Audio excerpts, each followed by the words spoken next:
ಎಲ್ಲರಿಗೂ ನಮಸ್ಕಾರ. ಪ್ರಚೋದನಕಾರಿ ಭಾಷಣ ಮಾಡುವವರಿಗೆ ಕರ್ನಾಟಕದಲ್ಲಿ ಹೊಸ ಕಾನೂನು. 7 ವರ್ಷ ಜೈಲು, 1 ಲಕ್ಷ ದಂಡ.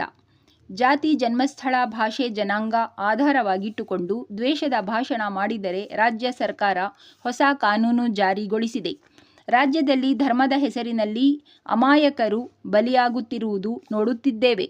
ದ್ವೇಷ ಭಾಷಣ ಮಾಡಿದವರಿಗೆ 7 ವರ್ಷ ಜೈಲು ಶಿಕ್ಷೆ, ದಂಡ ಸಹಿತ ಕಾನೂನು ಕ್ರಮ ಜರುಗಿಸಲಾಗಿದೆ.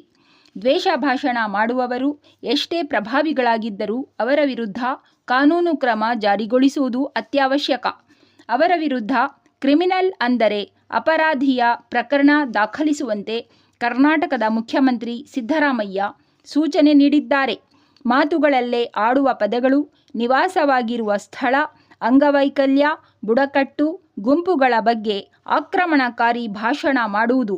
ಈ ಕಾನೂನಿನಲ್ಲಿ ಕಾಂಗ್ರೆಸ್, ಬಿಜೆಪಿ ಎಂದು ಸರ್ಕಾರದ ಹೆಸರುಗಳು ಬಳಕೆ ಆಗುವುದಿಲ್ಲ. ಎಲ್ಲರಿಗೂ ಅನ್ವಯವಾಗುತ್ತದೆ.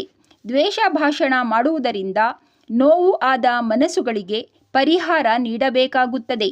ದ್ವೇಷ ಭಾಷಣ ಮಾಡಿದವರಿಗೆ ಆರಕ್ಷಕ ಠಾಣೆ ಅಂದರೆ ಪೊಲೀಸ್ ಮಾಹಿತಿ ಪಡೆದು ಕೇಸ್ ಅಂದರೆ ವ್ಯಾಜ್ಯ ದಾಖಲಿಸಬಹುದಾಗಿದೆ.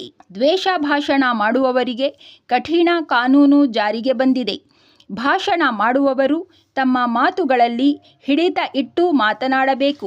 ಕರ್ನಾಟಕ ರಾಜ್ಯದ ಮುಖ್ಯಮಂತ್ರಿ ಶ್ರೀ ಸಿದ್ದರಾಮಯ್ಯನವರು ಒಳ್ಳೆ ಕಾನೂನುಗಳು ತರುತ್ತಿರುವುದರಿಂದ ಮೆಚ್ಚುಗೆಗೆ ಪಾತ್ರರಾಗಿದ್ದಾರೆ. ಮುಖ್ಯಮಂತ್ರಿಯವರು ಶ್ಲಾಘನೀಯದ ಕೆಲಸಗಳು ಮಾಡುತ್ತಿದ್ದಾರೆ.